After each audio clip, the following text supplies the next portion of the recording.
Philippians chapter 1. Paul and Timotheus, the servants of Jesus Christ, to all the saints in Christ Jesus, which are at with the bishops and deacons, grace be unto you, and peace from God our Father, and from the Lord Jesus Christ. I thank my God upon every remembrance of you, always in every prayer of mine for you all, making request with joy, for your fellowship in the gospel, from the first day until now, being confident of this very thing, that he which hath begun a good work in you will perform it until the day of Jesus Christ, even as it is meet for me to think this of you all, because I have you in my heart, inasmuch as both in my bonds and in the defense and confirmation of the gospel, the all are partakers of my grace. For God is my record, how greatly I long after you all in the bowels of Jesus Christ.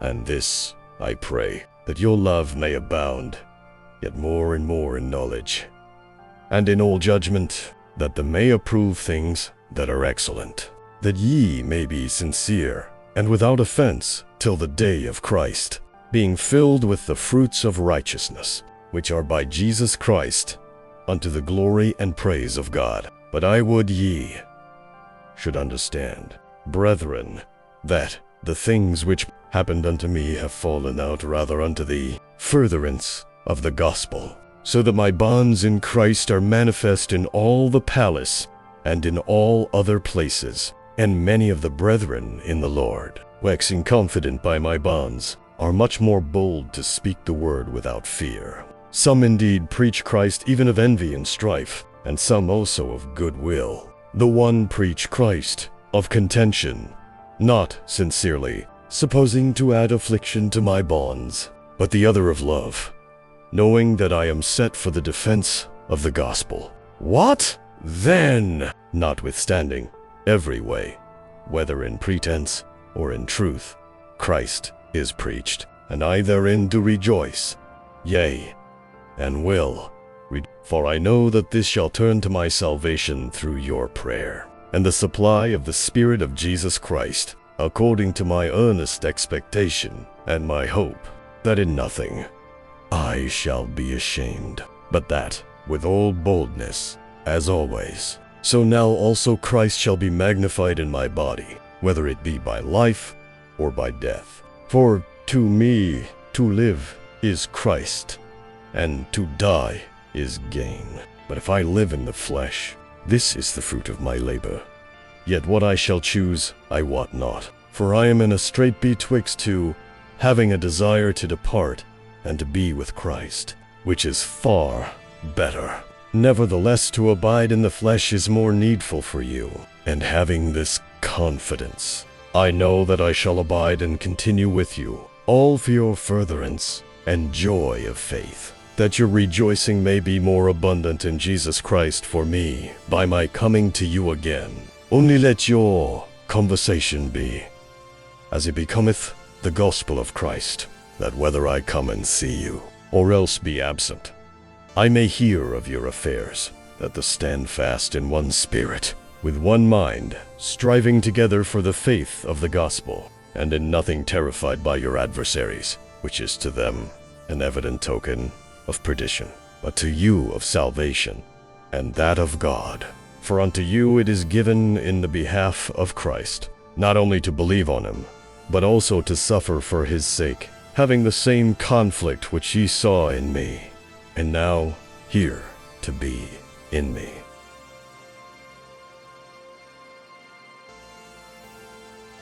Philippians chapter 2.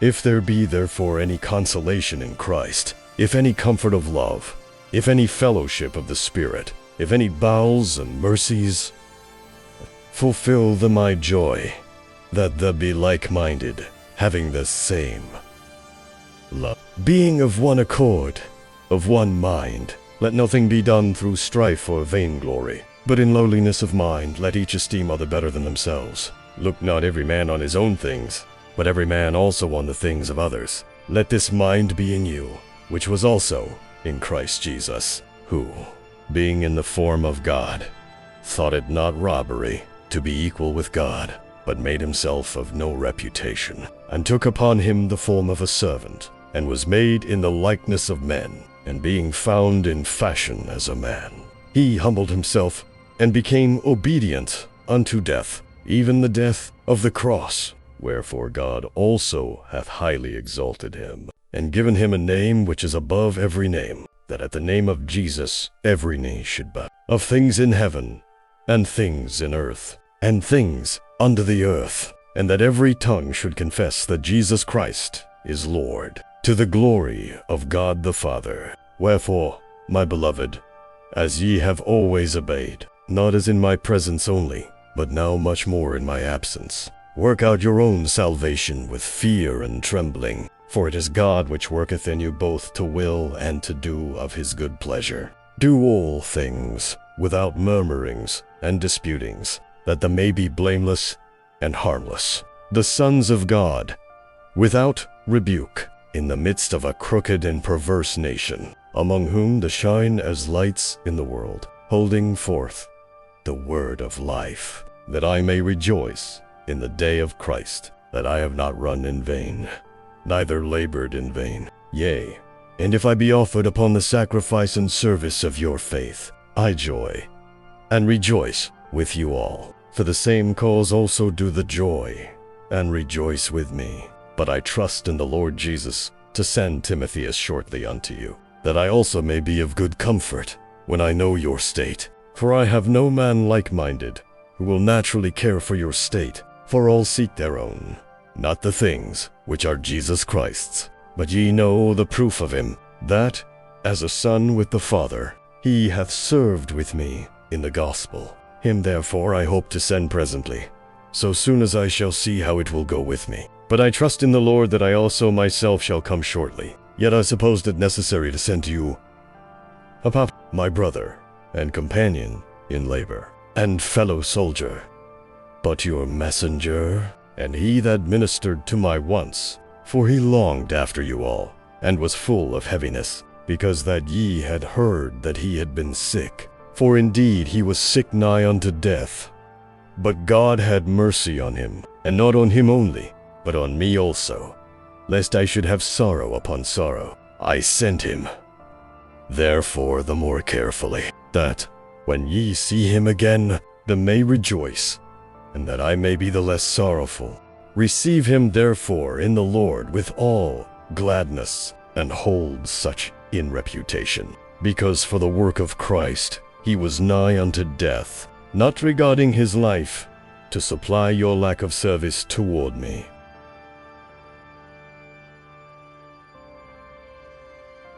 Philippians chapter 3. Finally, my brethren, rejoice in the Lord.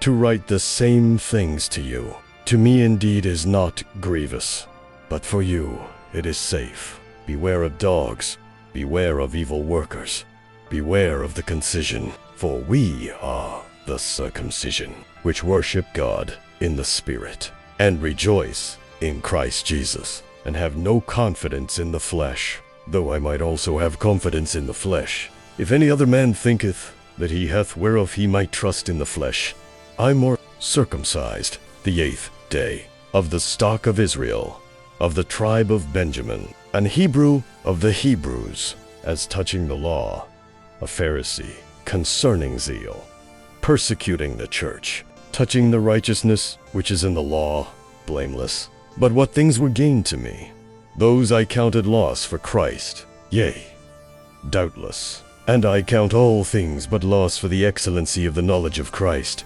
Jesus my Lord, for whom I have suffered the loss of all things, and do count them but dung, that I may win Christ, and be found in him, not having mine own righteousness, which is of the law, but that which is through the faith of Christ, the righteousness which is of God by faith, that I may know him, and the power of his resurrection, and the fellowship of his sufferings, being made conformable unto his death, if by any means I might attain unto the resurrection of the dead, not as though I had already attained, either were already perfect.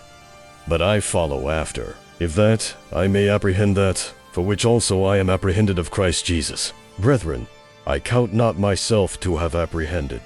But this one thing I do, forgetting those things which are behind, and reaching forth unto those things which are before. I press toward the mark for the prize of the high calling of God in Christ Jesus. Let us therefore, as many as be perfect, be thus minded, and if in anything ye be otherwise minded, God shall reveal even this unto you. Nevertheless, whereto we have already attained, let us walk by the same rule. Let us mind the same thing. Brethren, be followers together of me, and mark them which walk so as they have us for an ensample. For many walk, of whom I have told you often, and now tell ye, even weeping, that they are the enemies of the cross of Christ, whose end is destruction, whose God is their belly, and whose glory is in their shame, who mind earthly things, for our conversation is in heaven, from whence also we look for the Savior, the Lord Jesus Christ, who shall change our vile body, that it may be fashioned like unto his glorious body, according to the working whereby he is able even to subdue all things unto himself.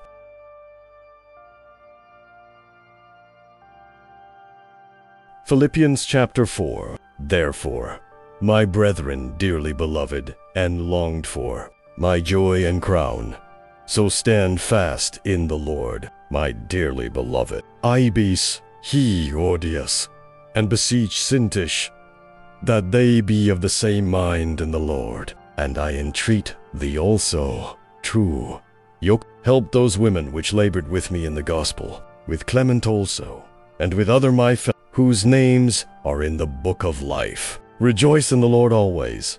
And again I say, rejoice. Let your moderation be known unto all men. The Lord is at hand. Be careful for nothing, but in everything, by prayer and supplication with thanksgiving, let your requests be made known unto God, and the peace of God, which passeth all understanding, shall keep your hearts and minds through Christ Jesus. Finally, brethren, whatsoever things are true, whatsoever things are honest, whatsoever things are just, whatsoever things are pure, whatsoever things are lovely, whatsoever things are of good report, if there be any virtue, and if there be any praise, think on these things. Those things which ye have both learned, and received, and heard, and seen in me, do, and the God of peace shall be with you. But I rejoiced in the Lord greatly, that now at the last your care of me hath flourished again, wherein ye were also careful. But ye lacked opportunity. Not that I speak in respect of want, for I have learned, in whatsoever state I am, therewith to be content. I know both how to be abased, and I know how to abound. Everywhere and in all things I am instructed both to be full and to be hungry, both to abound and to suffer need. I can do all things through Christ, which strengtheneth me. Notwithstanding, ye have well done, that ye did communicate with my affliction. Now the Philippians know also that in the beginning of the gospel, when I departed from Macedonia, no church communicated with me as concerning giving and receiving, but the only, for even in Thessalonica, the sent once and again unto my necessity, not because I desire a gift, but I desire fruit that may abound to your account. But I have all, and abound, I am full, having received of Epaphroditus the things which were sent from you, an odor of a sweet smell, a sacrifice acceptable, well-pleasing to God. But my God shall supply all your need, according to his riches and glory by Christ Jesus. Now unto God and our Father be glory forever and ever. Amen. Salute every saint in Christ Jesus. The brethren which are with me greet you. All the saints salute you, chiefly they that are of Caesar's household. The grace of our Lord Jesus Christ be with you all. Amen.